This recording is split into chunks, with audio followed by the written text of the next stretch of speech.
You're all having a pleasant morning and are excited and ready for the brand new informative session of the masterclass series organized by the Institute of Product Leadership.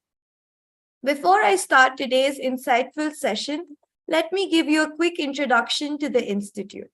The Institute of Product Leadership is Asia's first business school providing accredited degree programs and certification courses in product management, product leadership, data science, design, strategy, and leadership.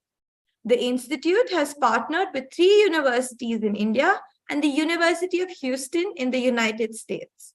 The Institute was founded in 2012 with a singular mission of creating 10,000 product leaders in the country. Ever since, the organization has designed and delivered programs in collaboration with various institutes, universities, and corporates to the senior working professionals to help them make career transitions into product leadership. The Institute has built and developed a community of over 3,700 and plus successful alumni leading the product data and design teams across the world. We are also knowledge partners for 250 plus organizations worldwide. You can find out more about the Institute and the programs offered on our website. Please check the chat window for the URL. And for those of you who have joined us via LinkedIn, please check the comment sections for the URLs.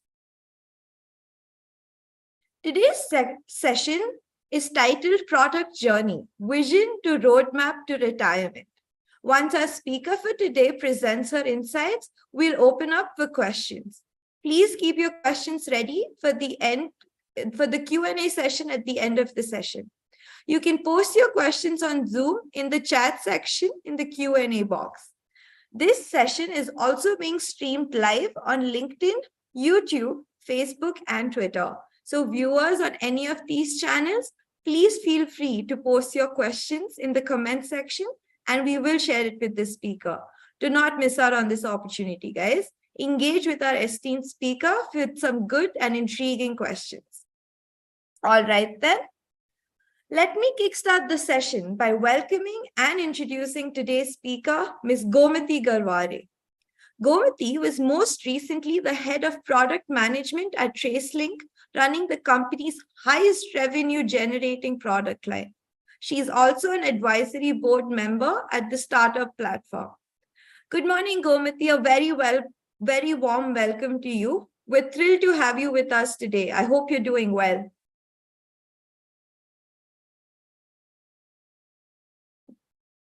Gomathi, you're on mute.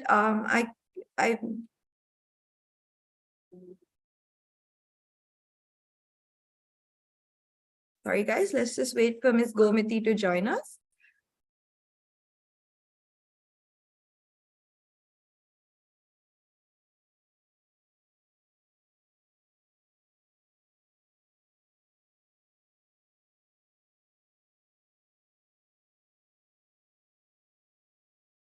Hi, Gomathi. I see that you're here, but you're on mute.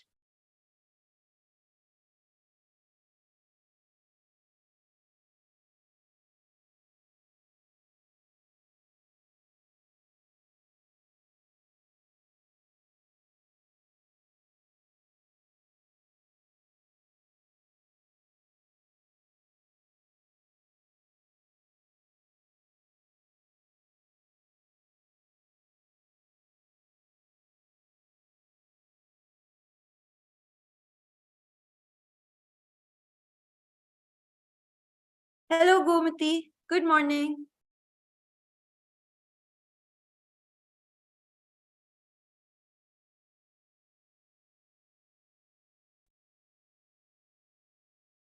Hi, Harleen. Can you hear me? Hello, good morning. How are you today?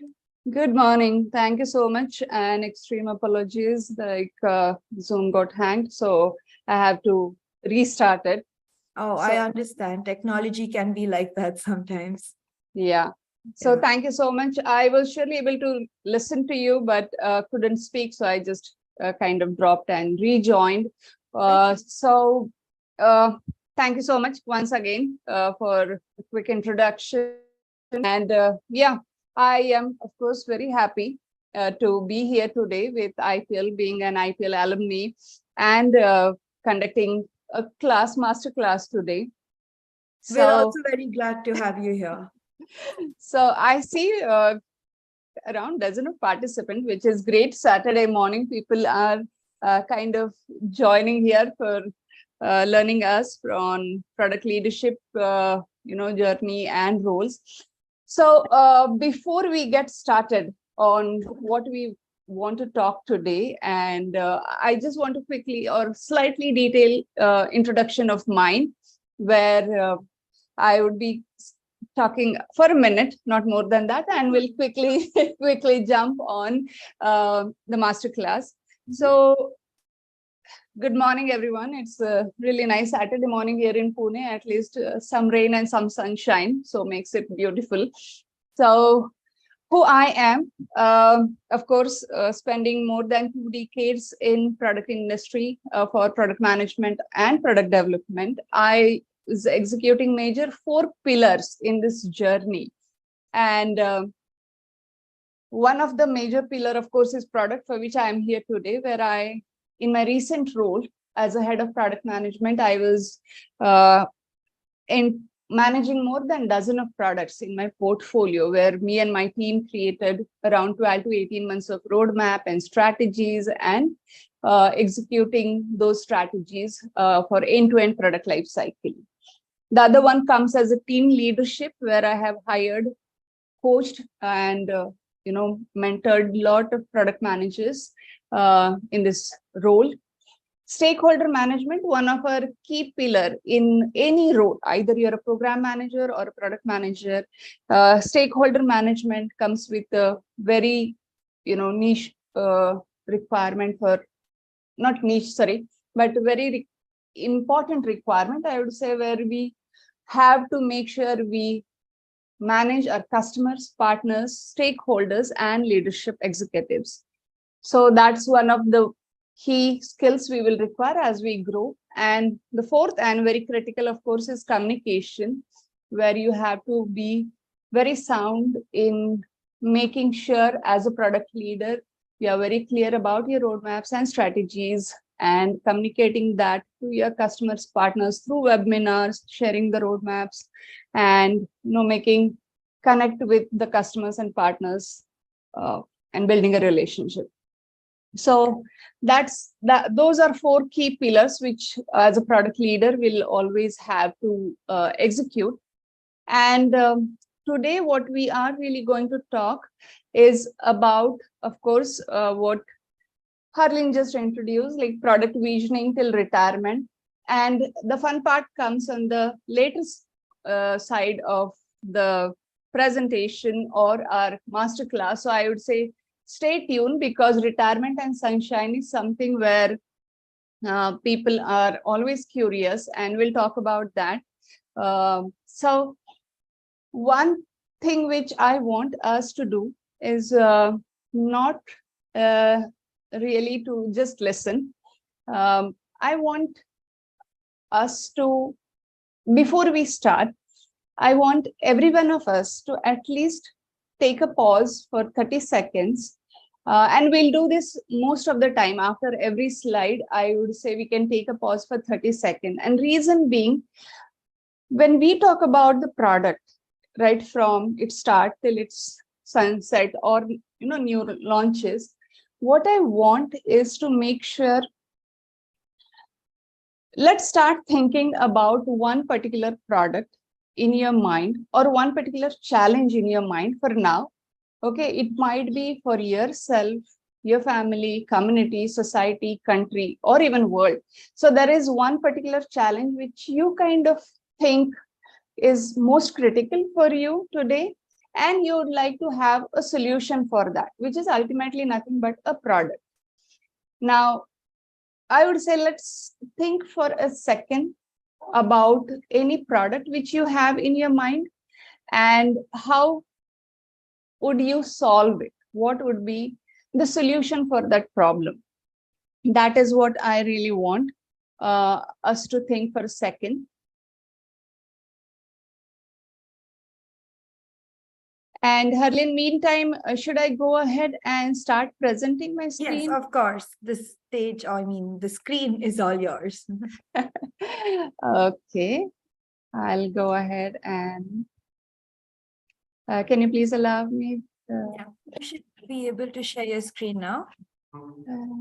It's still disabled.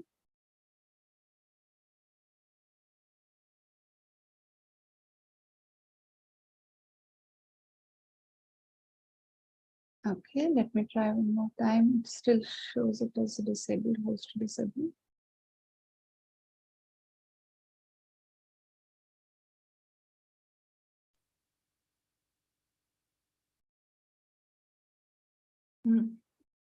You should have access to share. Yeah, now it works. Okay, Now it all works. right. Okay, I will go here and I'll start my presentation. We can see your screen. Okay. If you can please confirm. Okay, you already confirmed. So, now what? Okay, I'll hide this. So the top one. Now this is okay. Full screen.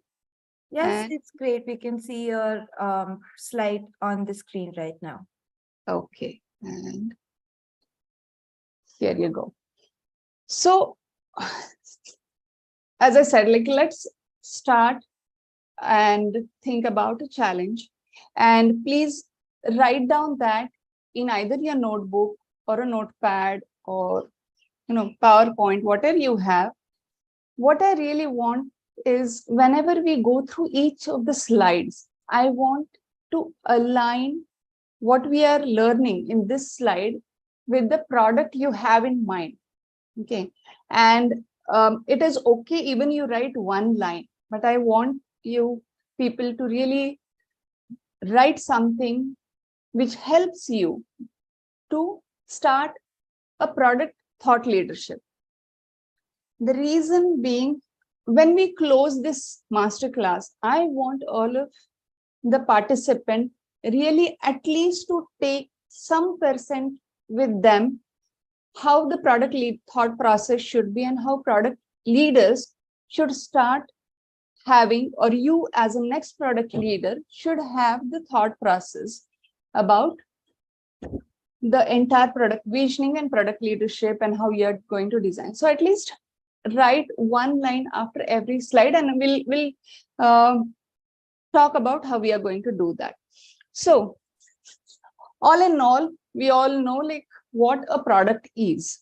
A product is nothing but an agreement between a buyer and a purchaser. Okay. Gomati, so sorry to interrupt you, but would it be possible for you to turn on your video so our viewers can know I already did that. Oh, I am not able to see you, to be honest. Okay, I have done that. And it's like technology is not on our side today. Yeah, okay. I'm still trying, and it is on actually from the Zoom side, Alvin. All great to Zoom. Okay, maybe on your laptop the camera isn't on. Like, you can lock the feature, so you should maybe just check that. Yeah, I did that as well. Give me 1 second.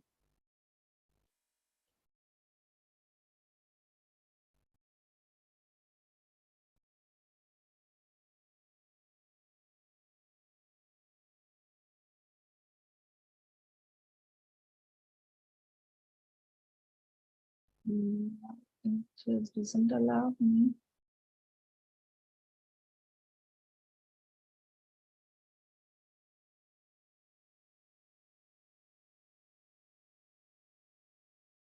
Okay, looks like there is really a challenge with my camera. So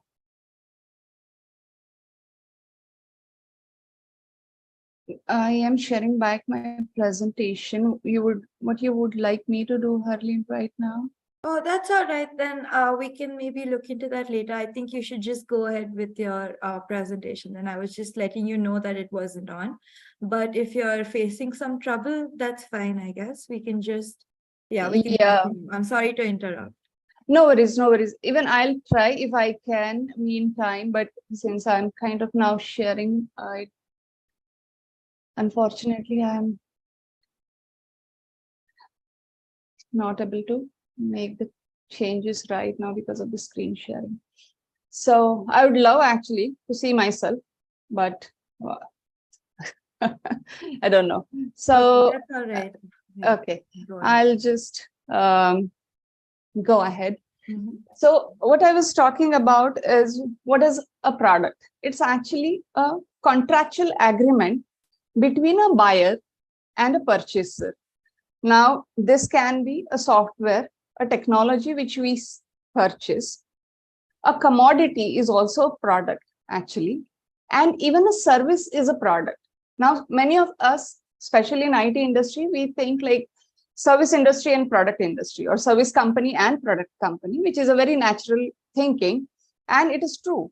Not, but a service also falls under a product. And I'll give you an example. Like if we take today as um, the services like Big Basket and Zomato and Swiggy and all others, they are actually providing services of grocery, food and milk and other, which is a service they are providing.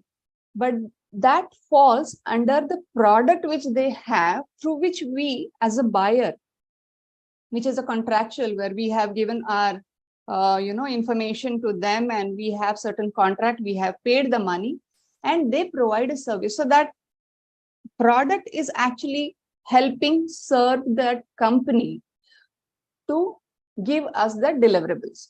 So as again, a product can be a commodity, a software, a technology, a complete new platform, or even a service. Now, I hope you have written any challenge which you have in a mind and probably a solution for it. Now, as a product leader, when we see there are co-founders and CXOs, they coming up with certain product in the market, or they are setting up a company and they are trying to build a product. Things which they really have to kind of go through, and there are many more. I'm just taking bunch of them. But we have to think what are problem right now, even you have written as a challenge. Okay. Is it worth of investment? No doubts, at home we feel like there are things which we want to purchase or fix, but then we give a second thought of, is it something I want to invest it right now, and is it really going to solve my problem 100%? So similarly, you have to think, when you some solutions click in your mind, is it worth of investment, and is it really going to solve a problem? And I'll give you an example of mine where I really failed in this. Now, whatever solution I am having right now, okay, and you think parallelly, when I'm talking, I would say, like, you think parallelly that the solution which you have right now, do you have enough technology for that? And do you have the enough resources, the technical resources, who are going to help you solve that problem? Another one is, when you are building that, how long it is going to survive? Is it really a sustainable product I'm going to build, or is it a temporary thing which I really want to work for now, or is it long term? Because what we are going to do is, we are going to invest a lot, where we need a funding from our investors and companies who are going to trust, stakeholders who are going to trust us. So are we giving a justification for what the product we are building, and it is going to be sustainable? Now, what market we want to target? Now, we all know like how car companies work. Car companies usually, at time when they see that probably, depending on our budgets, when the taxation changes, you will see the product line changes, the product manufacturing changes, the car manufacturing changes. So which market you really want to target this year or this quarter? And we see this, most of the companies do, especially I'm talking about the manufacturing, car manufacturing companies. When the taxation changes, you will see a slight change because they will see that the market will change, and so the productions of those cars have to be changed. Now, if I'm going to create a product, and think about yourself, you are going to create a product and you are going to put all possible resources in that, your money, your knowledge, your time, your effort. Is this going to serve my company's vision? Okay, and I'll give now my example here. When I was in BMC, I was working, I had kind of around 3 to 4 products in my portfolio, and we were, most of them were on-prem, and this was more than 10 years back or somewhere else around that. And we were having, everyone was moving on cloud, and everyone was having this, craziness of taking it on cloud, and so did I. And I had an on-prem product, which was very critical for business. We actually got an operational innovation award for that. But that on-prem product, I always wanted to take it on cloud. So what I did a lot of analysis. I did market study. I spoke with my architect, engineering, the feasibility part of it. And I did all possible things I can to make sure, like, I present that to my leadership, because I want to move that product to cloud. Now, all my due diligence was done, homework was well done. And in our incubation, innovation, forums, I went and presented it to my leadership. Unfortunately, it completely failed. Completely. I was not entertained.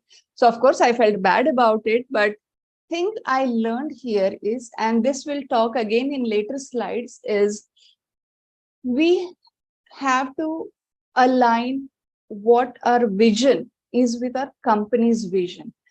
If for 2023, again, as an example, my company thinks that I want X number of revenue, okay, X number of times a revenue from certain market segment. Let's be very clear. Recently, I was in pharma supply chain. Our goal was very clear that we wanted certain revenue from manufacturer. Now, a supply chain, we know we have manufacturer, we have wholesaler, we have the pharmacist near our home. Now, if I am very well aligned with my company's goal, where I want to make sure, like, whatever features or I'm going to build, the visioning of my product in next release, how the product should really look like, what features it should build, is completely on, should be very well aligned with this manufacturer, because we want to serve that market segment. So here is what I'm trying to say is, make sure you are very well aligned with your company's vision. You should not just bring some product which you think is in your head, which probably is okay for you or your customers, but it is absolutely not where your company or your leadership is going to invest on. So that's how you have to think about a product vision when you have any challenge or any solution for that in your mind. Now, again, I'll take a pause and think for a second for the solution which you have in mind. What is that you want from this, or where exactly it fits in this points which I have mentioned?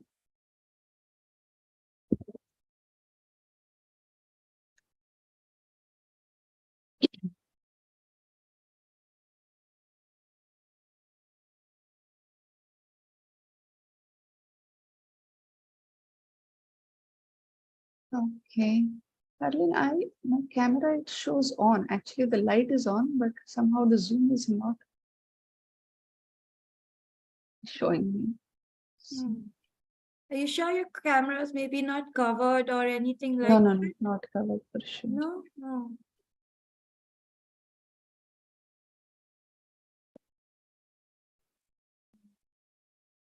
Okay.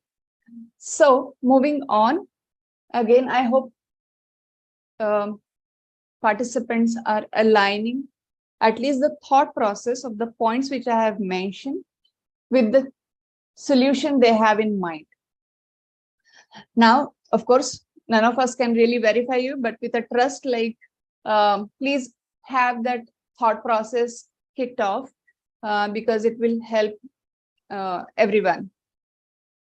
Now, we usually know a typical product life cycle. It starts from the initiation phase, the curve kind of moves on, and it is S kind of curve where it goes in initiation, then it goes in planning, then the development, then maturity, and then it declines. It is a very standard product life cycle. What I would like to add is the product life cycle, which we see right now here in our day-to-day work, is not derived from software companies. Okay, IT. The origin of it was from a manufacturing background. So just an FYI.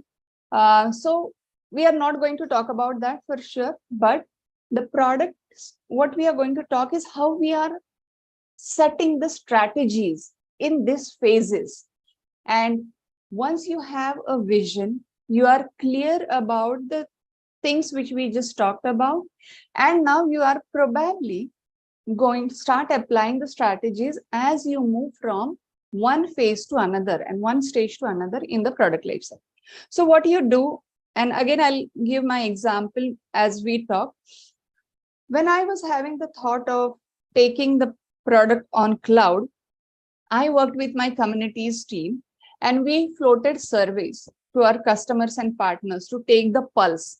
We made sure, like, is this really a need also or an interest from our partners and customers?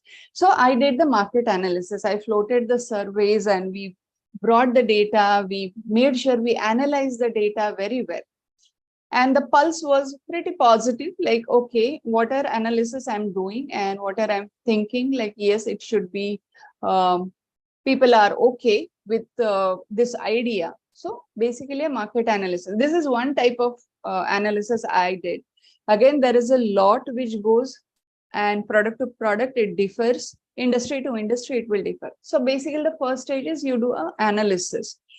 Then when you are clear about your what you want to build, and the data helps you, because data of course doesn't lie, the data helps you to take a decision. You start working on the business planning, and you want to make sure, like, now this is how I'm going to work on the product. Of course, it leads you to your roadmap, which means a particular product, if I target to release in Q1, 2, 3, 4, what are the features I see in this product, how the web page, how the website will look. Maybe the first release is having certain feature is one of my roadmap. The second release is having another set of features, and so on. So that is your roadmap for your entire year. The 12 months which you see is the entire year roadmap. Now, at a high level, you have visualized, like it says, I want to have web page created, I want to have backend created, I want to have business logic created, and so on. So you will completely have a roadmap. Now, the important part is, irrespective of the industry or the product, there should be a deep analysis which should be done on the personas which are going to use your product. Would be your use cases? Tesla thinks completely different than what Honda thinks, right? We know. So how the personas are, again, the basic car driving is going to remain same. It is not going to change, but still they do a product experience completely different when you sit in Tesla and when you sit in Honda. So the deep analysis of your personas of the scenarios, the way you think about a person is going to use your car when they are going to drive, and what experience they are going to have is going to be very critical. So lot of effort nowadays you will see are put on product experience, especially Apple and Tesla. I would say they do an extensive work on product experience. Then it moves to the, of course, the normal development and QA, quality assurance. And we'll talk about the strategies which are aligned with this in detail later on, which is followed by marketing program. What would be the strategies there? Sales enablement, and then how you are going to support the product and its operation when we are ready to launch the product. So what would be our strategies when we kind of start going through each of the phases? And let's focus more on strategies at certain phases here. So again, here I think it is just a glance of how we are going to move. People can think about their product which they have in mind and how they would be taking this each step in the product journey. Now, when we do a study, and as I said, like I did it for an existing product which I wanted to do a relaunch. So this was an on-prem product and I wanted to move it on cloud, which was a relaunch category. So we have to think like, is it a brand new product? Is it an existing product, new version getting released, Q1, Q2, Q3? So are this just next versions of the product, or is it a relaunch, which was my case? Is it a B2B or B2C? Now, again, we'll think back about the solution you have right now in your mind. You must have written on the notepad, I assume so. Is it for B2B or B2C? Because that is where, am I going to sell it to a manufacturer, or am I going to sell it to a household wife or person, or a person at home? I'm sorry. So who exactly is going to use the product? So think about that, for which targeted customer you are building this product. Again, geographies, very, very important. We have seen this in pandemic. There were certain drugs which were required in North America more compared to India. Okay. And certain drugs were really required more in India compared to another region.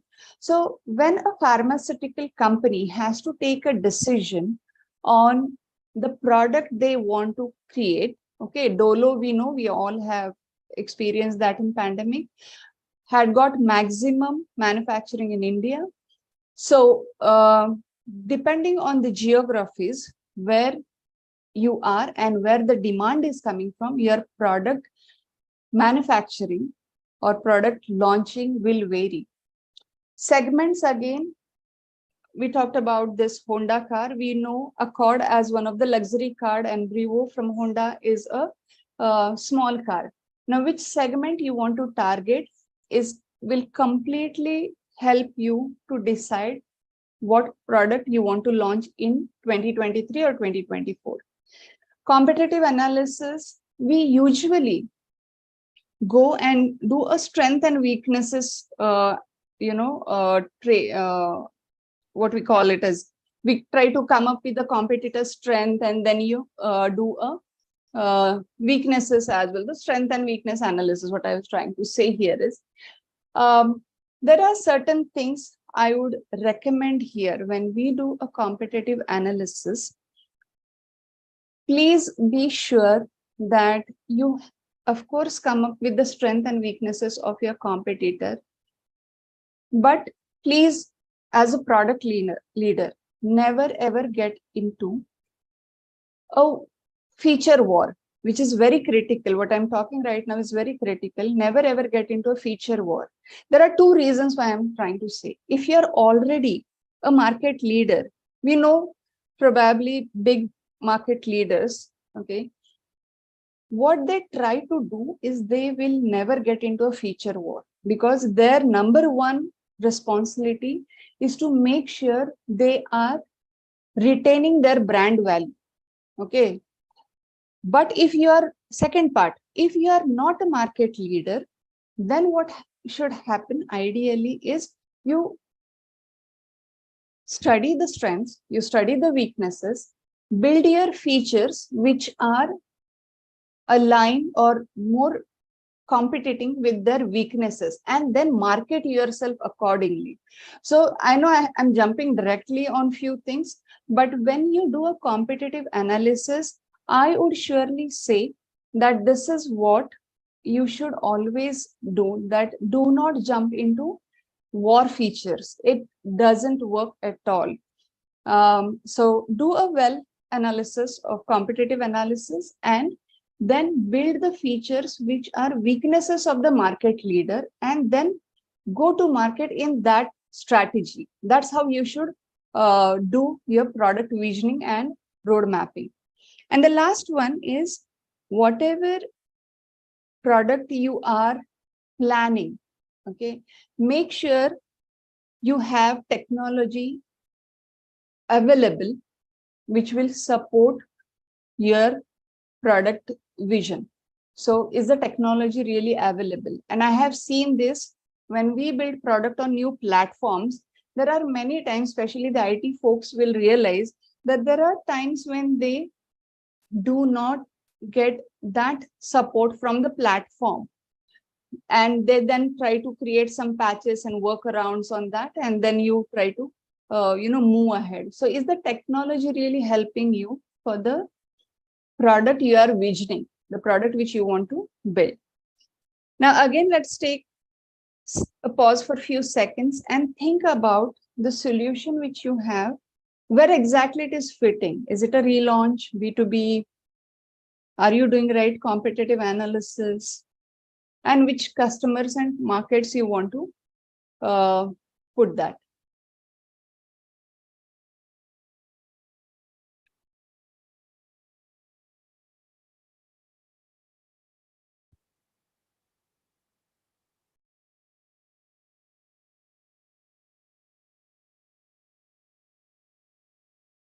Okay, I will move to the next slide then. Now,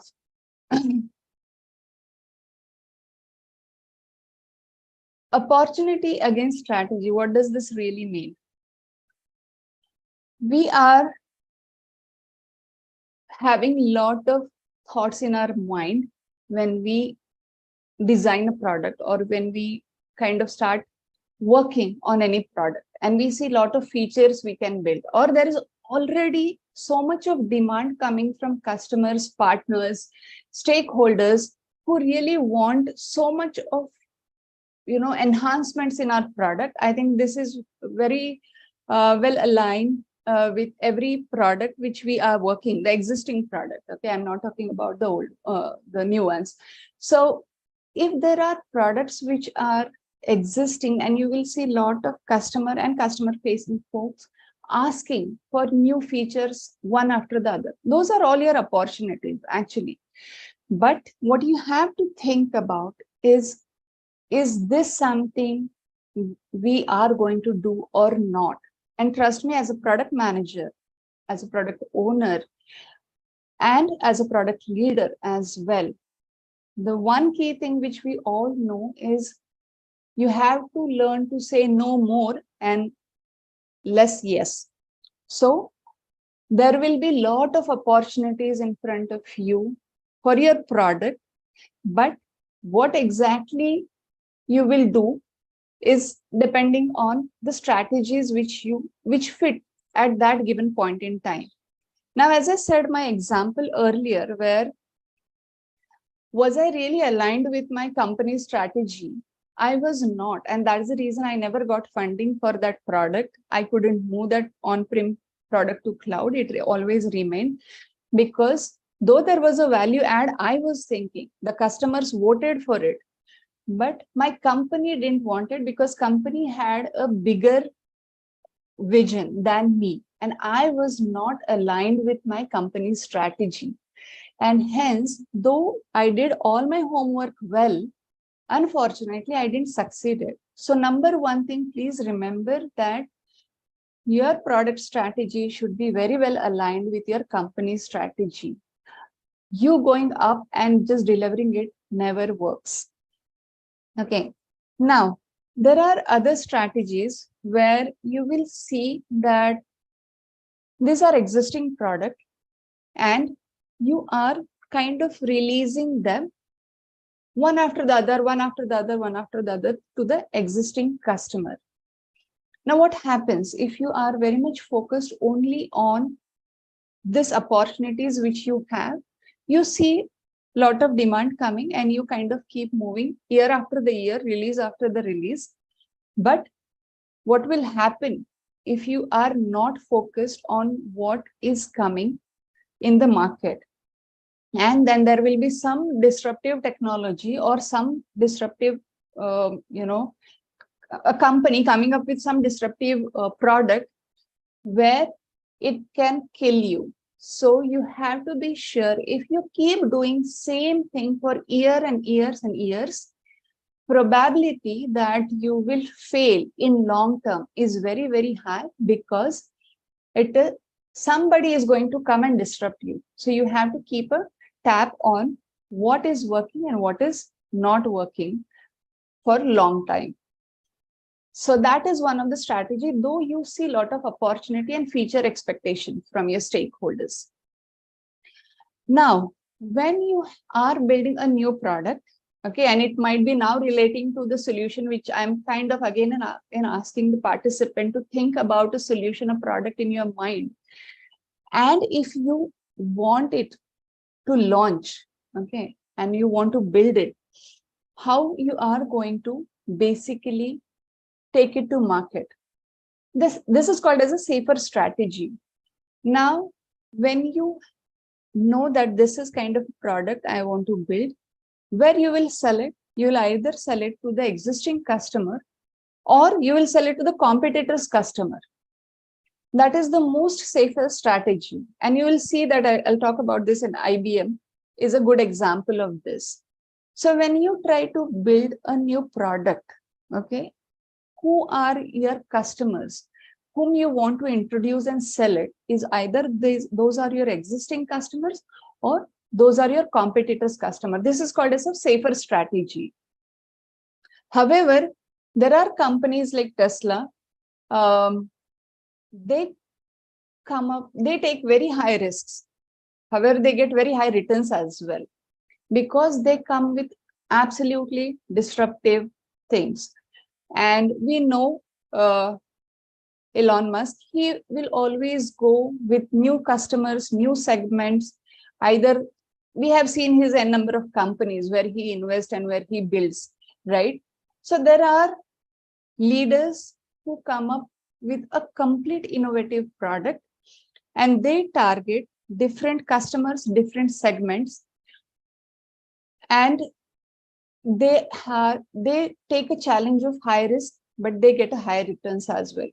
It completely depends on the situation and the product, stakeholders, investors, how much risk you want to take and how you want to invest in that.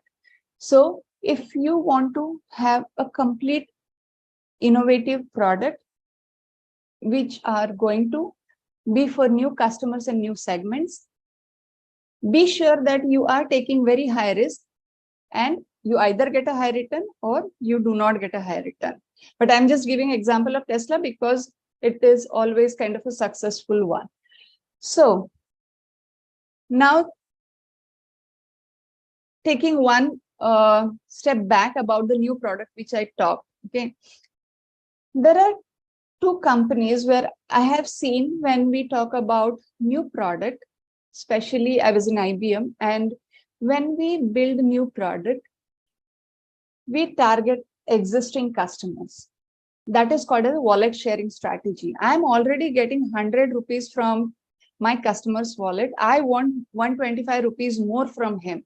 What I'll do is I'll make sure the products I'm building is very well aligned, very well required by my existing customer. This, of course, slightly falls under the safer strategy, because you want more money from my existing customer.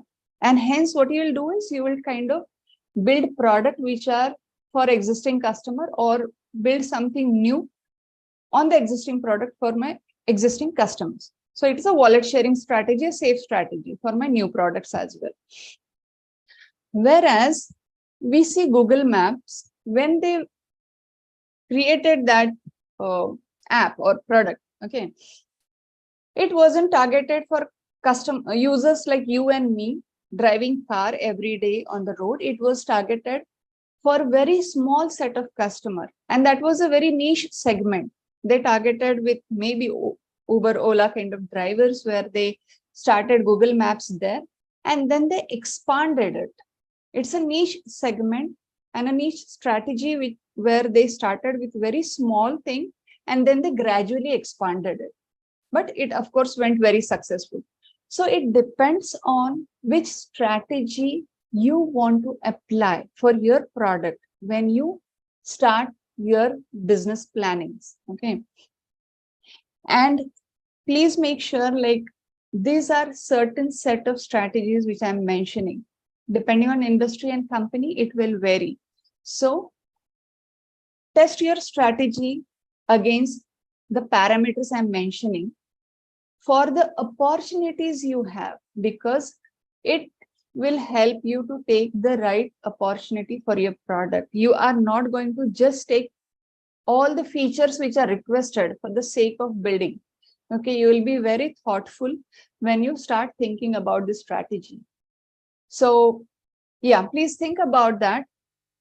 If it is an existing product, which strategy you will take, and if it is a new product, which strategy will take.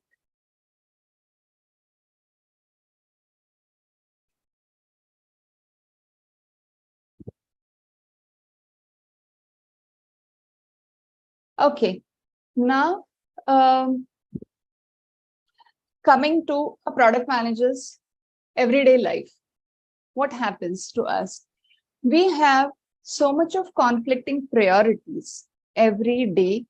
Especially my product managers were having kind of 2 to 3 products in their plate, and we were really managing the highest revenue generating product line. So we were having a lot of requirements. One of the core business product line. So when you have so many conflicting priorities in your plate, how you will start prioritizing that? And this is very, very important, because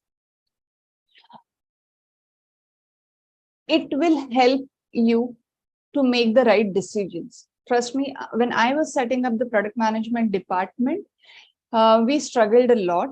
And then here is how I kind of designed a few things which I'm going to share.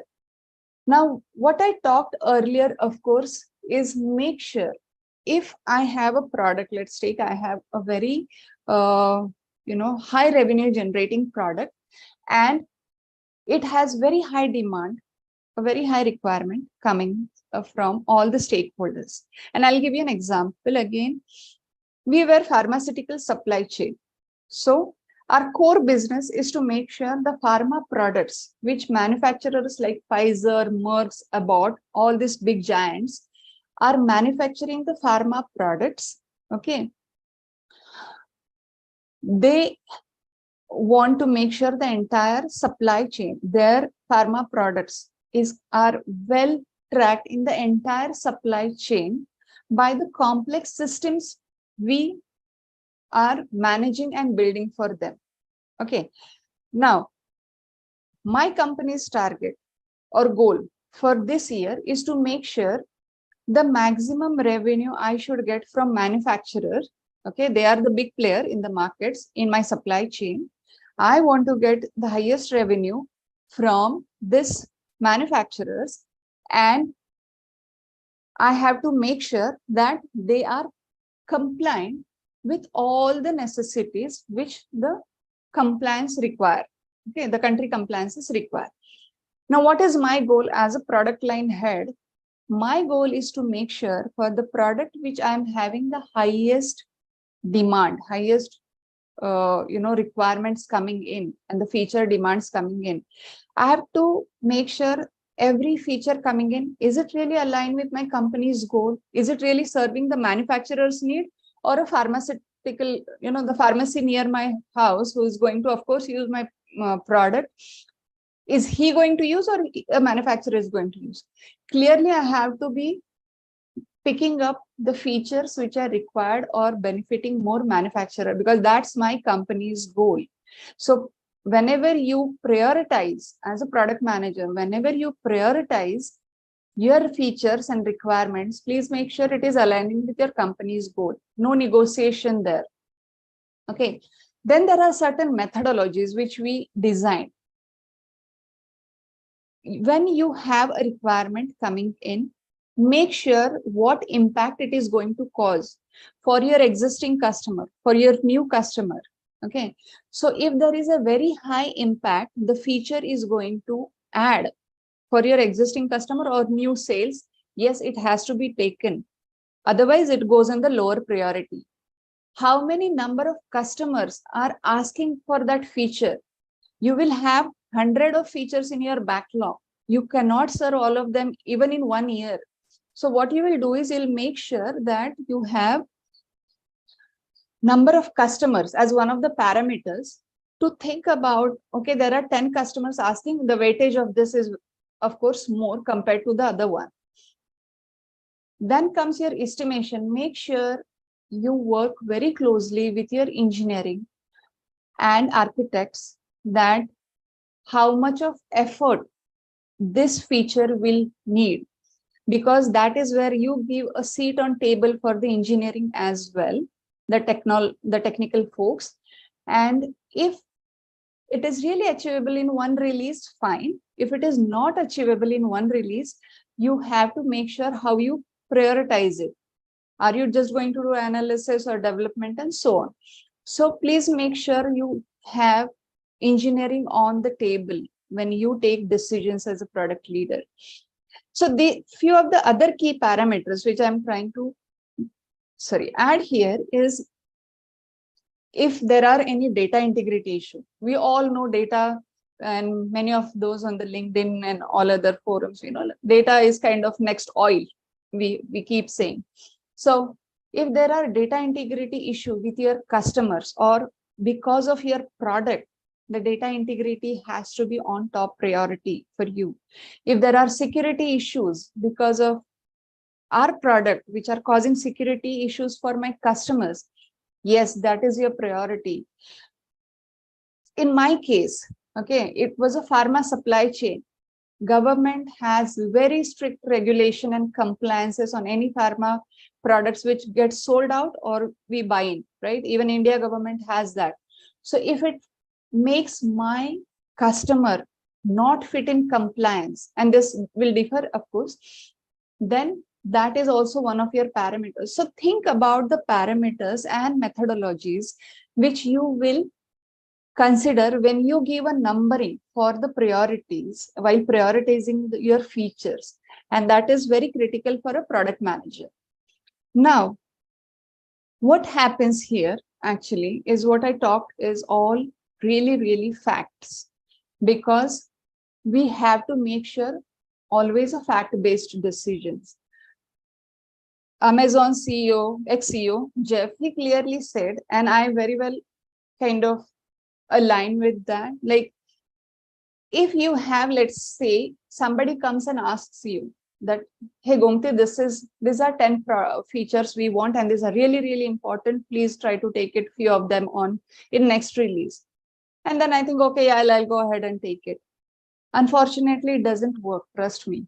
Because when you say that I believe this can happen, I believe, this is okay to do, what Jeff said was very right. It just doesn't work.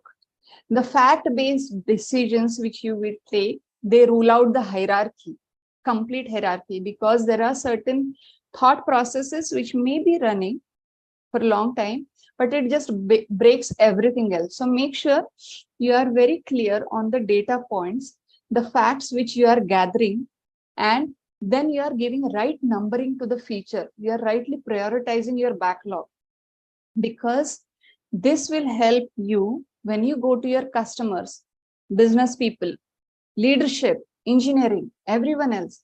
You will have valid reasons why you have taken the decisions accordingly, where it fits in company goal, where it fits in the methodologies you have applied, where it fits from technology side, feasibility side, architectural changes. You have all valid facts when you go back to your businesses.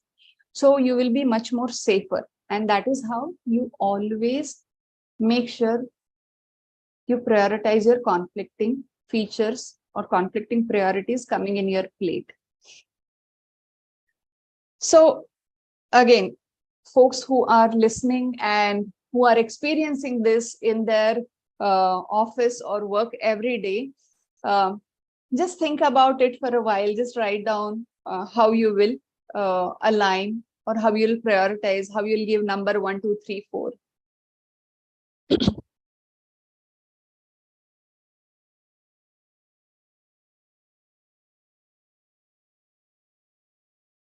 Okay, now let's talk about strategies which when we go into a development phase. Now, usually product leaders, product managers are not much involved in development, is an impression which we have, because you have handed over the things, you have built the business plan, you have built the feature, you have built the roadmap, you have prioritized the features rightly, what we talked in last slide, and you hand it over with a storytelling session to your engineering, and you have given that to take it ahead. Let engineering now develop, and testing is done of the product and all those. But I would suggest, and this is what we followed, again, it may not apply everywhere else. I would suggest that you are a product leader. You are the owner of the product. You should be involved in with every single stakeholder. So even when we hand it over to development, my involvement was equally there to make sure that how are we going to build it. So few things which you should discuss with the engineering leaders. Okay, are we having all enough technology and resources to build it within the organization? So there are times when this strategy will differ depending on when we want to launch, how much resources and knowledge base we have. So do we really want to build within our organization, or we want to go and buy the ready-made components?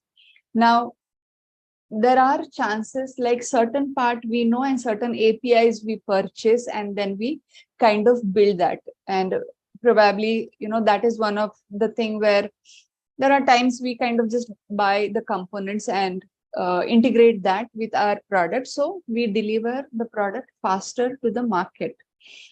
Now, that is one another strategy. Either you completely build within the company, or you buy the APIs or certain component, integrate that with the existing component, and do a faster product release, which helps you to move quickly to the market.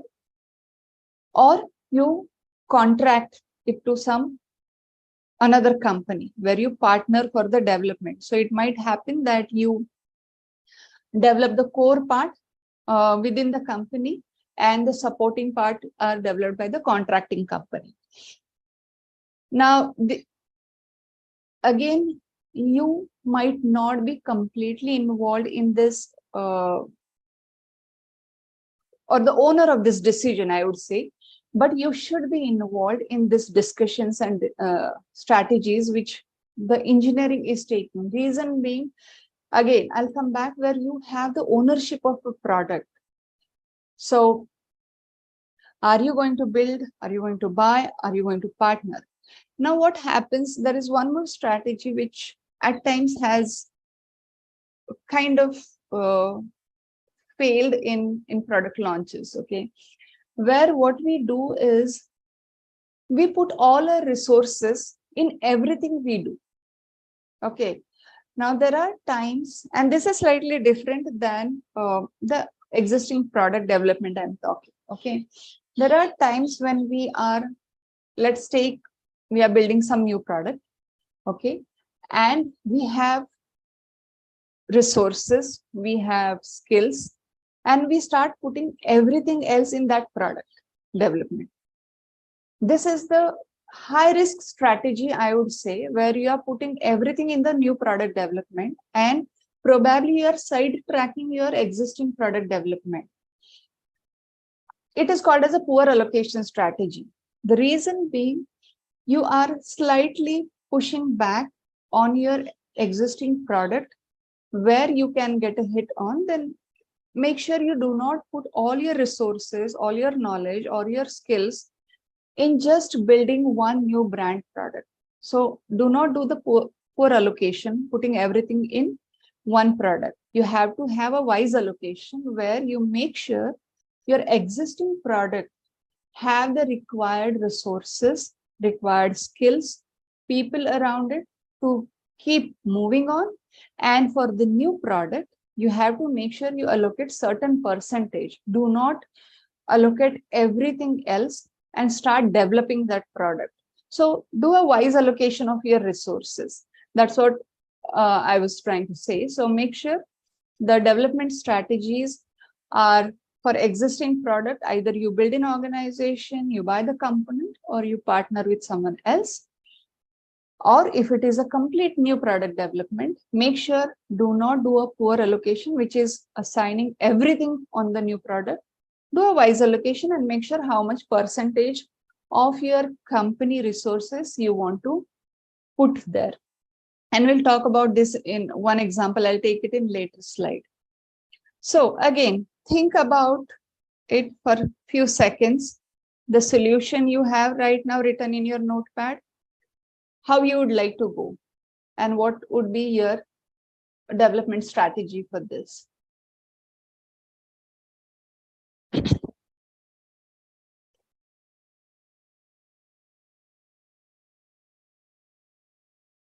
Okay. Now, so roadmap versus release plan. Now we are at a stage where we know, like, we are working on the release because you have already done the due diligence of prioritization. You have decided how the product development will go. And you as a product manager, product owner, you know, you are already working on a release. As a product manager, it is never, okay, only that particular release you are working. This is slightly different than the technical people. What we are doing as a product manager is we are working on the current release plan, and we are working on the discovery of our next release, which is in our roadmap.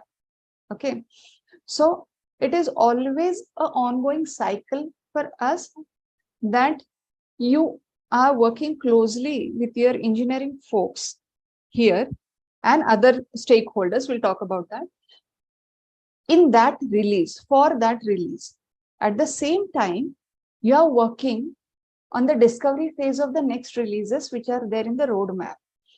Now, when you work on both the things, and it is a cycle, as I said, which is interconnected, what you have to be very sure that once a release is decided, many a time, majority of time, okay, 90 to 95% of time, it doesn't get changed. It is kind of lock kiya jaye. So you lock the release features. So the plan is that release plan cannot ideally change. Whereas roadmap is more about a prediction. And again, I'll give an example. I was having a product in my portfolio where we had almost yearly roadmap ready. Every quarter, these are the set of features we will be delivering. Very well ready. 12 months roadmap. My product manager is working on that roadmap. All of a sudden, we see a very high business need or a sales folks coming in with a very high opportunity, and that was for Europe continent, where that product was going to get sold out in upcoming quarters crazily. Okay, and they see that demand because of certain market need and government requirements, etc., etc. So though my product roadmap was completely ready for 12 months, okay, my product manager was working on this particular existing release, which was locked, loaded. Okay, we have to change the next releases. The reason being, sales comes and says, no, we want this product to be launched on Google Play Store. Okay, and we completely change our roadmap. So basically, roadmap is a prediction. Release is something which is locked. You usually 90 to 95% you do not change a release plan, but roadmap, yes, it will keep changing. Now, release date and scope. Ideally, many a times in many companies there is a release release calendar, a yearly release calendar. You have certain date and scope which you start fixing as you approach and decide that quarter release.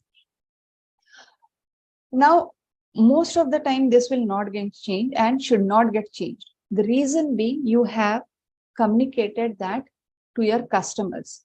As a product manager, you are already in advance conducting webinars and publishing that what is your next release, what the product is coming up with the feature in next release. And we see this big companies also doing that, right?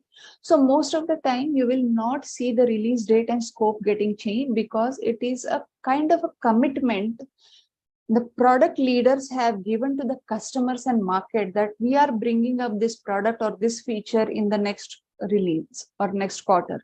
So please note that the release date cannot get changed. Ideally, there were certain experiences in my career where I have seen that we either have to delay the release because of certain things, or due to drastic change, we have to cancel it. But hardly it happens 1 to 2% of time. Most of the time it is should be locked and loaded.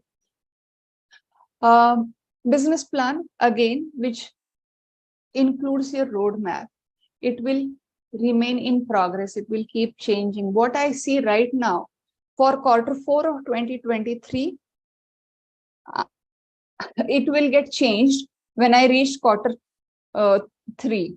And I'm pretty sure like it happens because the business needs change, and business wants us to do something different. So right now, even you have created your roadmap for entire year, that will get changed. So it is always a case.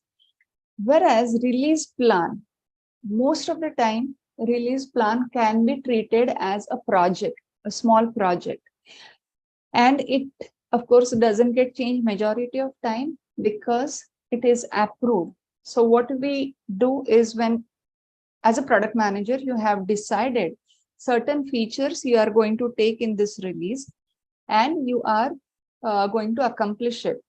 Okay, you do a checkpoint review meeting, you get approvals from your executives, leadership, from business folks, and if it is required, funding is required, not applicable all the time again, you get a funding and it is closed. So a release plan usually will be approved, funded, whereas roadmap will keep changing and it will always have some progress.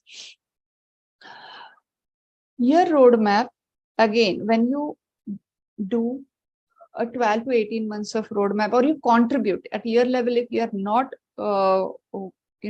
doing the entire 12 to 18 months of roadmap, but you're contributing to your roadmap, again, it shares the company's vision to your stakeholders. So when you go and present roadmap in your regular cadence with your customers, okay, we go and show 6 months roadmap, 12 months roadmap, how do you, because the premium customers who are investing more, they want to learn more from us and how we are bringing the next release.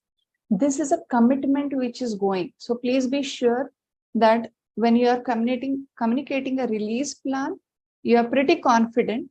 When you are communicating a roadmap, it is more about what you are deciding, what you are envisioning there.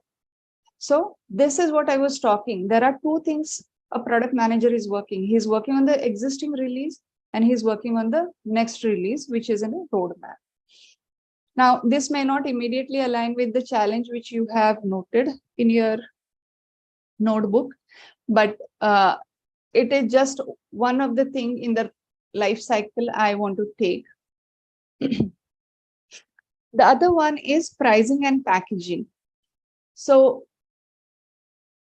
it's a very, very vast topic actually, and we can talk about, I think there can be a complete training of a day about pricing and packaging. But what I'm just trying to show is for new products, again, this may not be there for the existing product because the pricing model might have been fixed.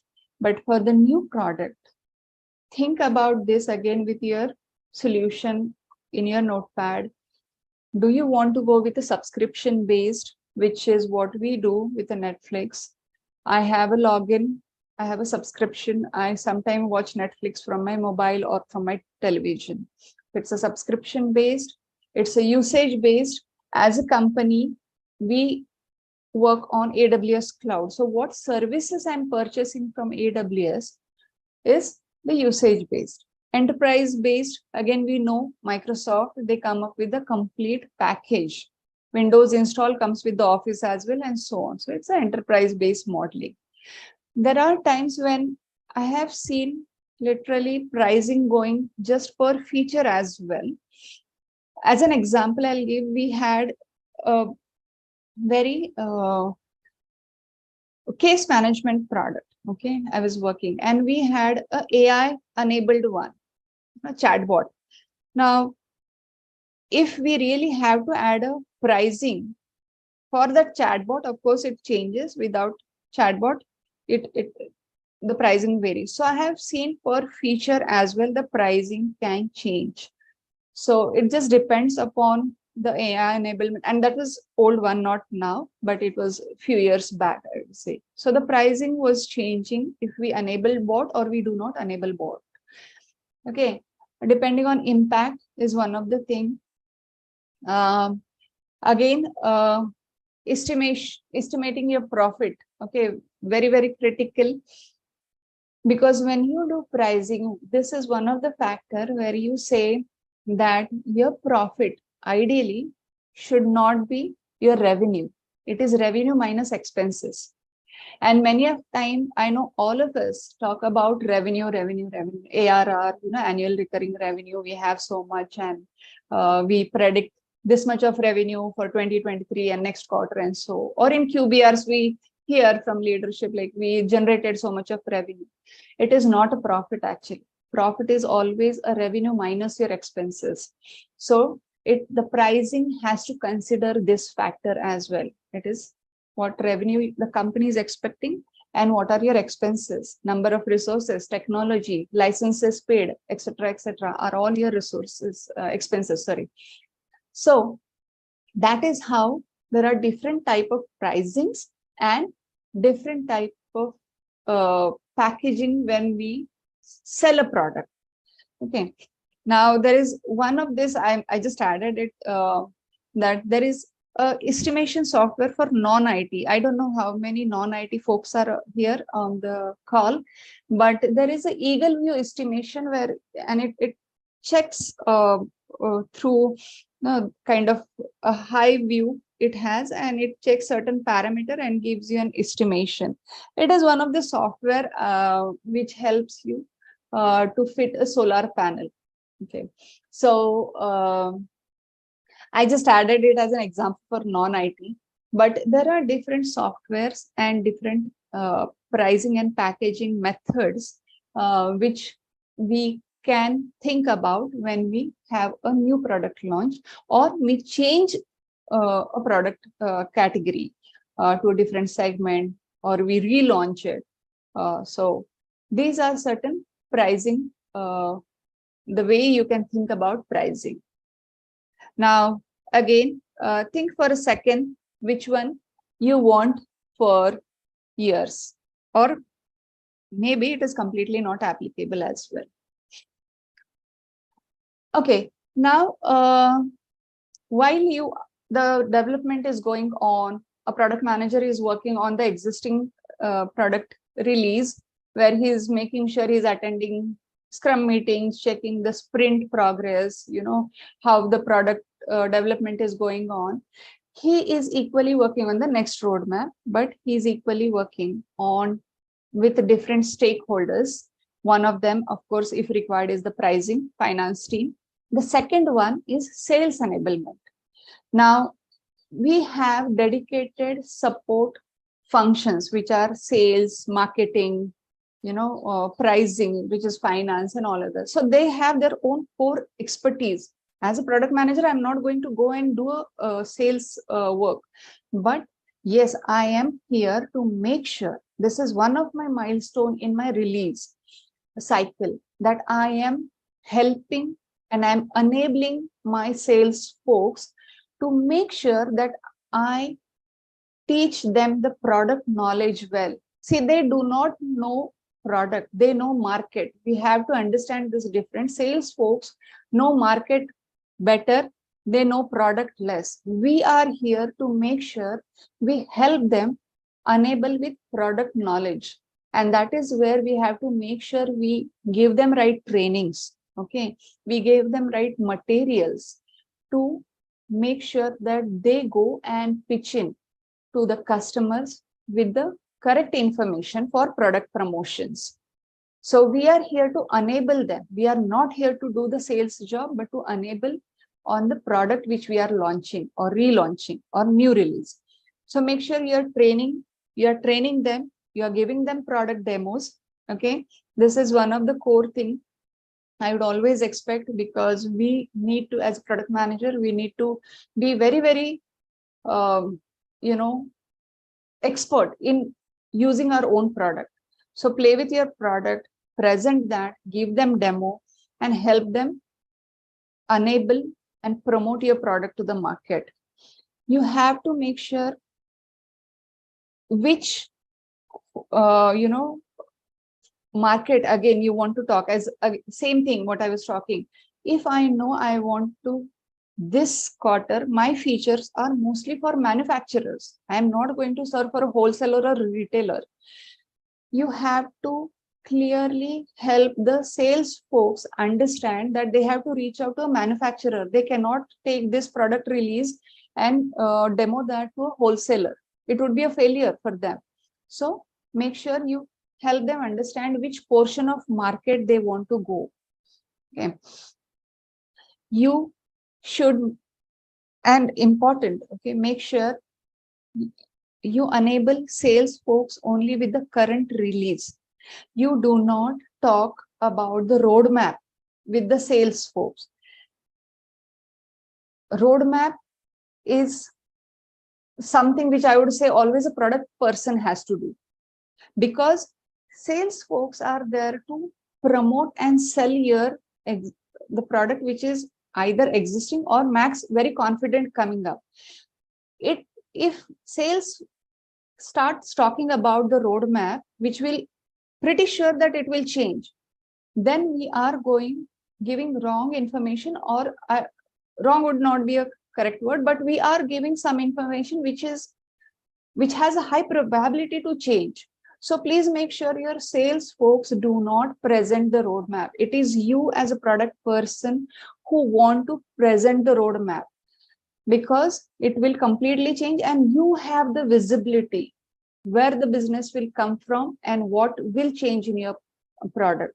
So please do not, enable them with the roadmap, enable them with the existing product release, which is going on. So on and on, this is more about making sure you are enabling the sales folks for a marketing campaign by helping them with all possible information, knowledge, and release features. Okay, so how will you do that? Please write down for a second your thoughts for your product, how you want to enable your sales folks.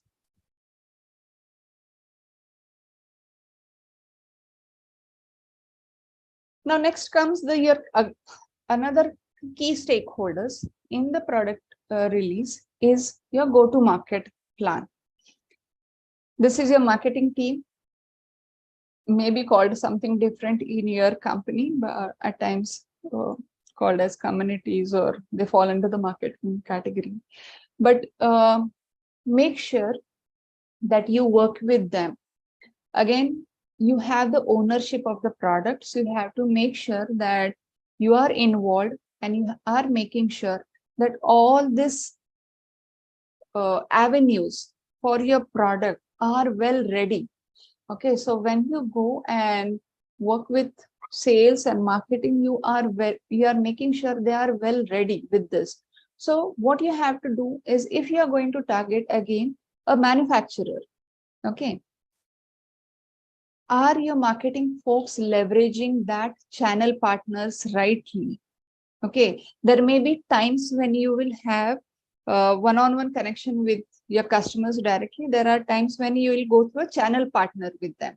So make sure not only direct customers are getting information about your product through marketing, but through the channel partners also it is going to your customers. Events, very, very critical. Okay, there are big launches companies do, and what ideally happens here is they keep some big events in certain cities and countries and all those when they do this launches. And if you are lucky, you'll be part of that. But here, if you want to promote the brand new product which you have and you want to put it in that events, please closely work with your leadership. Your leadership should be well aligned. They should be your advocate in such events for promoting your product. This sounds slightly different, may not be immediately kind of, people may not immediately feel like, but I would still say that if there are events happening and you see an opportunity for your product where your leadership can be an advocate for your products, they should or there should be avenues where you should actually go and talk about your product because you are the owner. So there are certain events where you should get their buy-in and ask them to be your product advocate. There are times when and we used it. Okay, this is one of the strategies, slightly may not be acceptable everywhere else, but yes, we use telemarketing. Now, it doesn't mean that I'm going to call, like we get a call for a credit card or home loan. I'm not asking you to do that for sure, but what is telemarketing? And again, may not be applicable in all countries, but we did this very cautiously, where when as a customer, I am signing up for some information for this product from that company, I am giving a consent that yes, I can receive a promotional email, I can receive a sales folks can contact me. So whenever you have the consent from such partners, customers, and trust me, you will have competitors, customers as well, or even competitors at times who would like to know what product releases you are bringing. So there will be information data in your systems which can help you to do a telemarketing when there is a consent given by the customer himself. So if there is an opportunity, I would suggest please add that in your go-to-market plan, where your marketing team can ideally reach out and talk to them, okay, about the new product launches. Promotion through email communication, again same, where they have a consent given that yes, I can receive, please do use that avenue. So you talk about your product more. And again, many a times you will see that you have to over communicate, and we see this most of the time on YouTubes or television, there are certain ads which come very frequently. Why do they come? Because they want to make sure that they are creating so much of awareness by over communicating their product which they are building. So at times you will have videos and collaterals which you need to create for over communicating. And this is one of the strategy, what I just said. Certain ads will run again and again and again. They pay high, but yes, it will. So that is the reason you will see certain companies doing their product marketing, like over communicating about their product. Okay. And last but not least, about how you will do a marketing for a specific customer.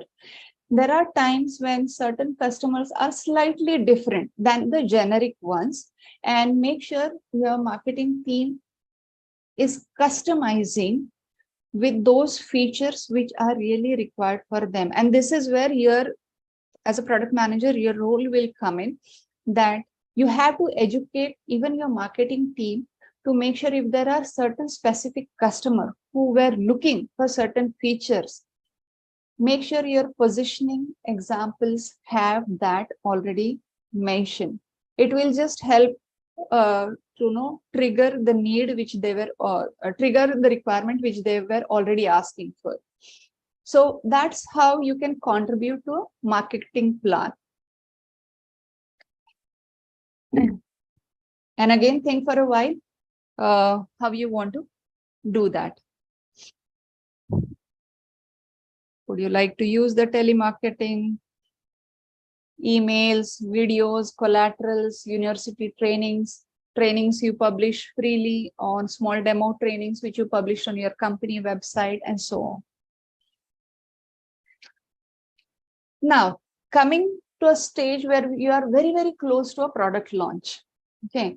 And you are almost ready. You see everything has gone well. I have done all the due diligence as a product manager. I have worked on every single thing which I'm supposed to. And you are very ready for a product launch. Now, what happens is, as I said, majority of the time, yes, the plan is locked. So it goes yes. But please be aware that product launch is not just because you have developed a product and you want to go and release it. It is more of a business decision. It is more about if there is some certain uncertainty in certain country or market, there are times when the launches have been revoked. It happens rarely, but it is more of a business decision and not a decision just because we are ready with the product developed, tested, promoted, blah, blah. So it is more of a business decision and not as a development decision. Again, product launch is more about the release completely getting ready, plus the campaigning work, which we just talked, sales enablement, go-to-market plans. So the campaigning well done. So a launch is a combination, will be successful only when you have a release ready and you have done the campaigning well. Now, here is one thing which I implemented, customer zero. Most of the time, I don't know how many folks know this concept. Customer zero is a concept where the product which you have built, your own organization will use it first. And I did this for one of our products where we have built a product and we kind of implemented that, installed it for our own HR. And we made sure, like, if our HR can use all these products, features and my product very well, it gives me a high confidence as a product leader. Like, okay, this is kind of something which I can go and start talking to. It is called as a customer zero concept, where we bring or sell our own product to our own company. Now, selling doesn't mean I'm getting money, but I'm going and doing all the things which I would be doing for a product release to a customer. So this is one of the things which at times people can do. So customer zero is one of the things before you can do before a product launch. Messaging it to targeted persona, we just talked a very specific example which you want to give to certain customers. Make sure your training material is well ready, your documentation, user guide is well ready. As a product manager, we literally verify the content which is written. And if we see that there are some things which are not correct or needs changes, we verify that with the documentation team. So training material is ready. Product briefing is done. As I said, there are events online, offline, where if you get an opportunity, please go and start talking about your products, do some briefing about your products, if possible, because that will help you in the product launch. Social media, there are product managers who write white papers, blogs. If you are a writer, you would like to write about it, I would suggest that yes, please start writing blogs. It will help you to promote your product. Internal, external event, we talked about it. And then is where the release happens. The moment a release happens and you have done all these due diligences, it means your product launch is going successful. Now, this is all what we think, okay, that my product launch is successful. But who exactly tells us that your product launch is successful or not?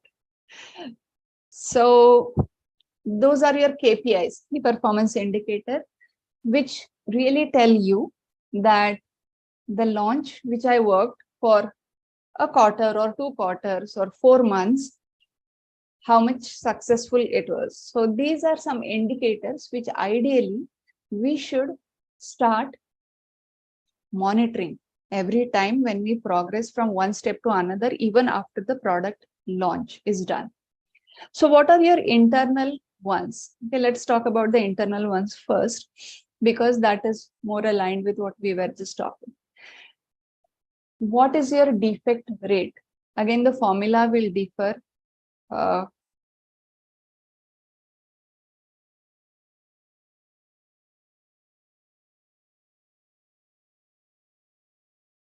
So I tried it again, but it doesn't allow.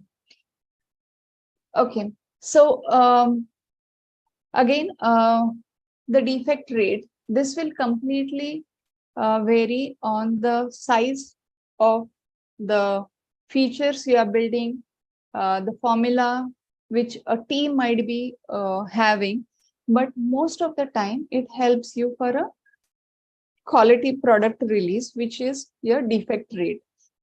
So if there are 10 defects per sprint, they are coming. Is it okay with the story points you are having in that sprint or the features which you are building? Is your customer support getting ready? And this, of course, is your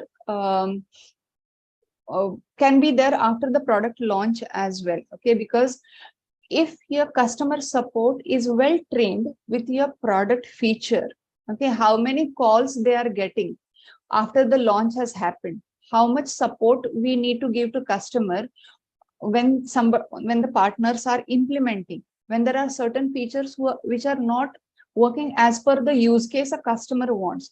So the number of customer calls, support calls, is also one of the KPIs.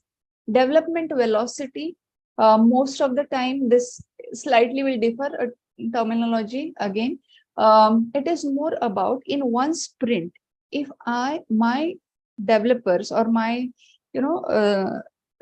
sprint I'm working on, I get story points of 50 story points for that sprint, and after the sprint is completed,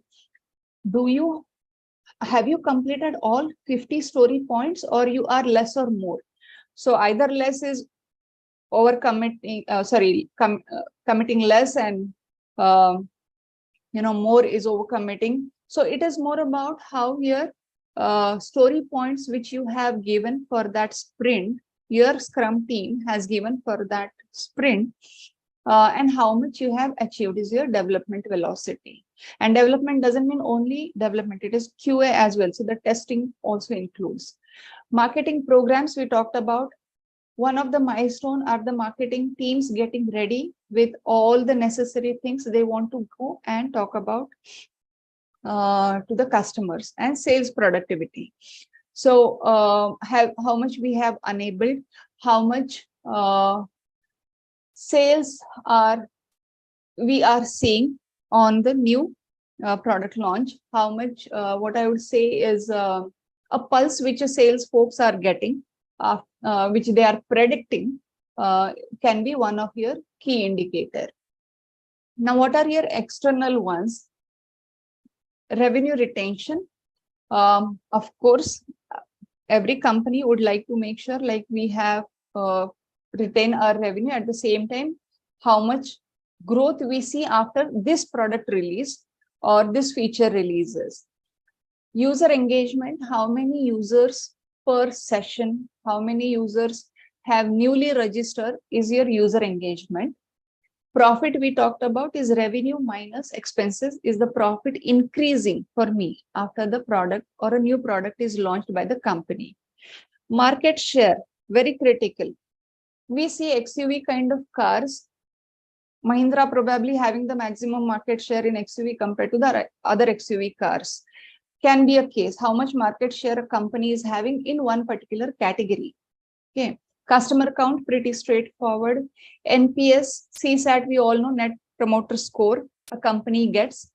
And CAC is customer acquisition cost. How much money we are putting to acquire new customer, okay, after the product is launched. So this can be one of our key performance indicator, like how the CAC can be measured after the product is launched. I think I'll run slightly out of time, so I'll move to the next few slides. So, okay, now where we are is kind of, we are done with the post launch. We are in a stage of a post launch, and there is a time after every sprint. Most of the time we call it as a retrospective meetings, where we go and analyze what went well, what didn't went well, where exactly there is a need. Same we have to do after a post launch, where you have to analyze certain things and be part of this. This is very critical as a product manager, as a product person. You have to understand that have the new features or the new product help to increase the visibility in the market, which means I was having certain customers in this market. Am I grabbing more customers now in the same market, or am I expanding my market as well, right? There are some products which move from one market to other and so on. So have we increased the visibility in different markets as well? Okay, how much was our launch time? Did we met our launch time, what we decided, or we kind of rescheduled, we moved earlier, we moved later? So how did the launch time went? Are we gaining the momentum? So which means how much pace we have picked up in the market after we have launched this product. And this is more of a, I would say, not a product manager really going and calculating, okay? It is more about when you go in the QBRs and you have the business reviews, you will understand that how much sales we were expecting and have we really achieved that. Can be where you say that, okay, this was a momentum which was cashed, or we kind of sold more than expected or less than expected, so on. So that's one of the thing. Again, revenue and profit over time, we already talked about it. And please be sure, like metrics you have achieved. Now there are times when there is a conflict between a KPI and a metric. Most of the time this can be interchangeably used, but ideally it is not. Metrics is present a very specific information about a certain KPI. Okay, so if we go to any KPI, let's say customer count is one of my KPI, it will show me the matrices over the entire quarter of this year and how much where the customer count in certain market in certain quarter. That's what the dashboard or the matrices shows me. So please do not use this interchangeably. Those are very specific, though they are aligned to same business objective, but they at times people use it interchangeably. So I just want to make sure that we do not use it interchangeably. Now we are reaching to a stage where our products are growing up. They are really, we are doing well in market. We have become a market leader and you have reached a curve, okay, on the top of the product life cycle. Your product has reached the top of the product life cycle, which is called as a maturity stage.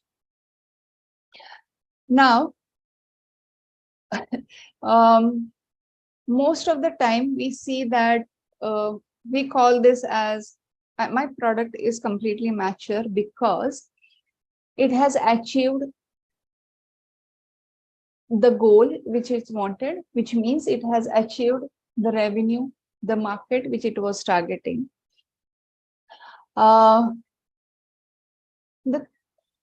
What I'm trying to say here is when we say a product has really reached a maturity, for that, okay, let me step back. Okay, basically any company, okay, wants to make sure it reaches the product maturity stage at earliest. And this is slightly surprising, you know, even when I learned this, I was slightly surprised, like why would somebody or a company would like to reach the product maturity stage at as early as possible. The reason being, you have very minimal risk to get disrupted because you reach there early and you become a market leader. This was slightly different thought than what I was experiencing, but there are companies who will try to go at a maturity stage very fast because they grow fast and they are less, the chances of failure are less because there is no one else to disrupt you. So that is where I was coming from, that have you really reached a maturity where you have a complete, you know, gained a market share, nobody is there to disturb you. Now, when you reach a maturity stage, okay, what is your role now? You have to make sure that your existing customers are retained. And how will you do that? Make sure the requirements are addressed, their issues are addressed. You are serving them for your product, which they are using, so you can retain them. So the service factor plays a very important role when a product reaches its maturity. What you have to do is do some customer engagement programs. And ideally, what happens here, okay, is you'll see product like, let's take Dabur Chyawanprash, okay. Do you really see there can be anything much more done on Dabur Chyawanprash? Ideally, not much. They will bring certain different flavors, but not more than that.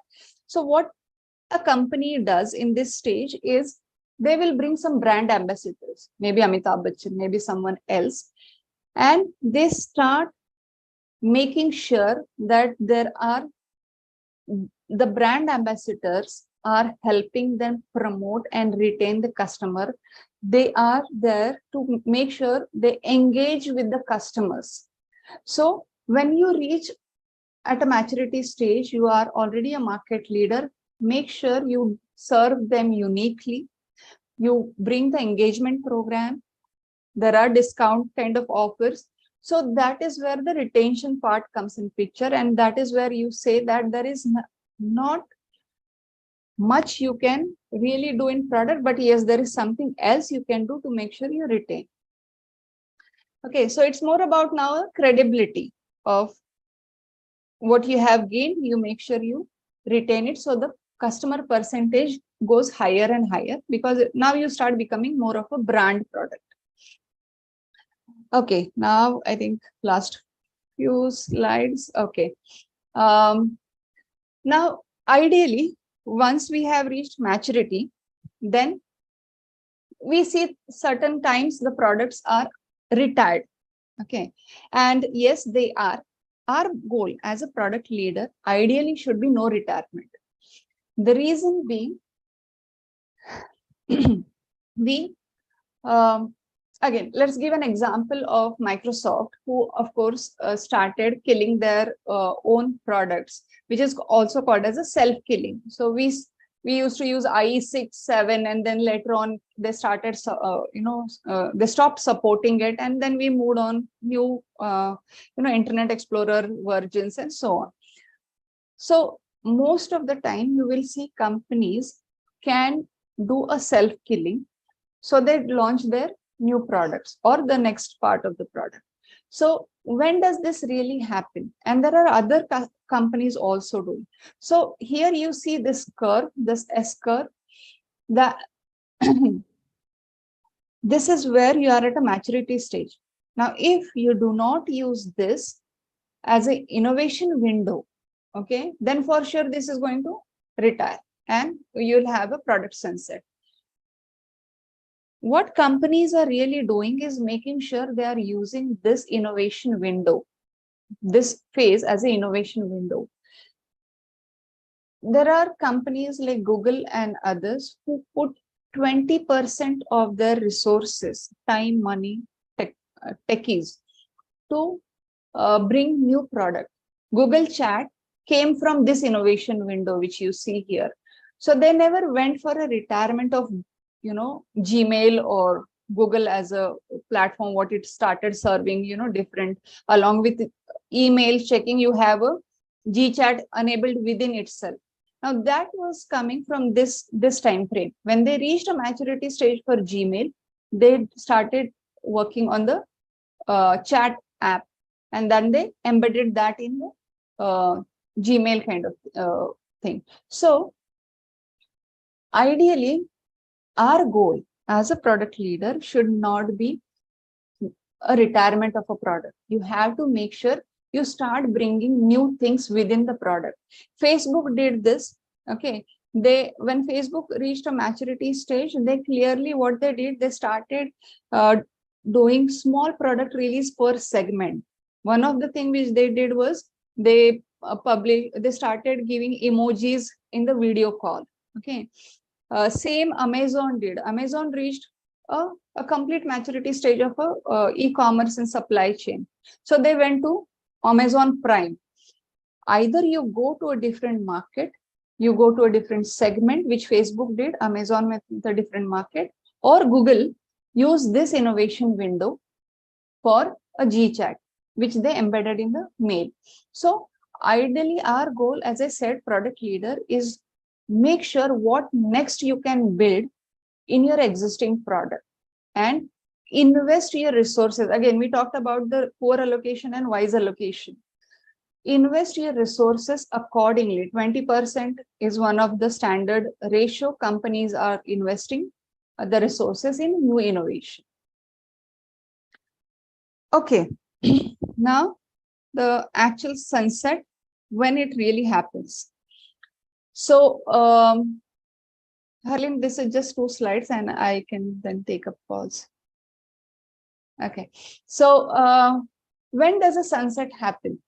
And we as a product leaders need to be very, very well aware that if we are focused on our backlog all the time, okay, and this happens with us every day because we have so much to do in our products that the demands just do not stop.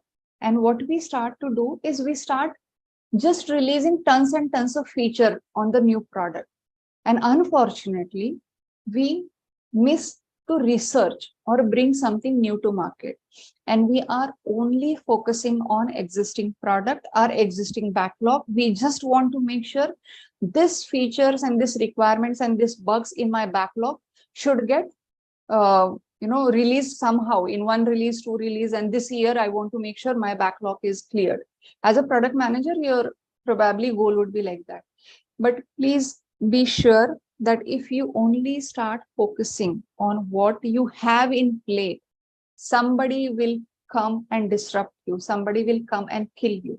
So you have to keep a tap on your competitor, somebody else who might be building something disruptive than what you have. If we do not do this, for sure the chances is we may land with the sunset of our product. So that's one of the thing where the retirement part, the last part of my presentation or my talk was. Now, one thing which I added, okay, and I really like to talk about as a product leader always, that please be sure we all follow product ethics. This is not part of the product life cycle, what I was talking. It is just what I think I want to add it, because we all know there are tons of unethical product where there are informations which are pulled from our social media platforms. They are used. We very well know 2016 US presidential election. It used a lot of Facebook data, and then that entire unethical thing which happened with Cambridge Analytics. Or there was another example where Volkswagen did some manipulation in their diesel cars to show the best performing car, okay, in one market segment. Now it is easy for an engineer to write an algorithm and do a manipulation or pull the information which we have, all of us have on our social media. But I would still suggest, as a product leader, let's be very cautious about what we are building. If it is going to harm any community, any person, or our environment, it is going to impact a lot. We all know data center have such a huge carbon emission rate. IoT has such a huge carbon emission rate. We can't stop it. But at least the takeaway should be that when we are building product, whatever is in our scope, we may not be able to stop certain things, but whatever is in our scope, we do follow our product ethics when we take the new requirement and when we build the new requirements. So with that, I will pause, and Harleen, I will first of all, I'll apologize because my camera, unfortunately, which wasn't expected, it was working in our last call when we met, Harleen, and today it was not. So my extreme apologies to all the audience and everyone here. Now I'll hand it over back to Harleen, and feel free to send questions or ask me. Thank you for delivering that brilliant session. It was really great. And I think you went through the whole journey very in detail. I think our attendees would have gotten a lot from this session. Audience, please feel free to send in your questions in the Q&A box or the chat box. Until then, until we receive more questions, Gomathi, we already have a couple questions for you. One is an attendee has asked, what is QBRs? Okay, it's quarterly business review. Okay. All right. Hopefully that is what the Bhavya was looking for. Then we have another question from another attendee that says, hi, ma'am, just a generic quick question. How can a non-tech employee transition to product as a fresher? Their education was in B.Tech Mechanical plus an MBA in Marketing and Human Resources. Okay, so see, for a product, non-techie, ideally, I wouldn't say there is anything which will stop you, first of all, to become a product person.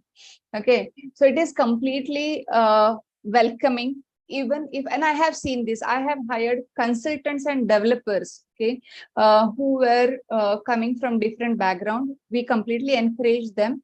Now, is this question okay? Let me ask something additional. We take mechanical plus MBA in marketing plus human resource. Okay, a lot of education.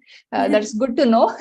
So one thing which I would do, if you really want to start with the product journey, of course IPL is one of the platform who can help you to inbuild a product thought process. Secondly, start taking small steps where you can uh, work or go and pitch in for voluntary work. Okay, so let me give an example. When I was trying to do something which was not my core, I was not part of that team. Okay, my core function was different. What I started doing is, if you are working, for example, as a human HR, okay, what I would start is go and talk with the product leaders and ask them how they can start contributing and learning in that space. You may not get immediate opportunity, which is completely okay. You will need some time to go through the learning curves and all the things which a product manager has to learn. But doing a certification helps you to get kick started. Contributing to that team, okay, will also help you, number one, to learn hands-on, number two, build your relationship with that leaders, where down the line you can internally move. Most of the time you can't directly get into another company, okay, where you can go and ask for a product manager role, but internal move is the easiest step for you, where you can go join or move as a product manager, I would say. Think that answers the question. One of our attendees has also, it's not a question, but it is an appreciation. But Miss Bhavya has said that she loved the session. So thank you for that, Bhavya. And I wanted to let you know that, Gomati. Thank you. We have really enjoyed having you here, Gomati, with us. It has been a complete pleasure. Please accept this certification, a certificate of appreciation from the Institute. The QR code on this certificate will take you to a dedicated Hall of Fame page created just for you with the recording of this session. Please share it with your network. And we will also be sharing the webinar recording on our YouTube channel as well. I see that we have another question, but unfortunately, due to time constraints, we're going to have to end it.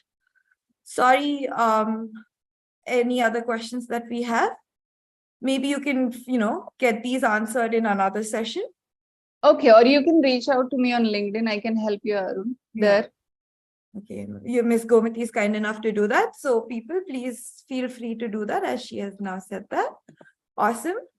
And now, to all our attendees here, thank you for joining in. If you could please take out a few minutes of your time to scan the QR codes on the screen and leave any reviews, feedback, or queries, we would greatly appreciate it. I'll wait here for a few seconds that you can scan these reviews, the QR codes.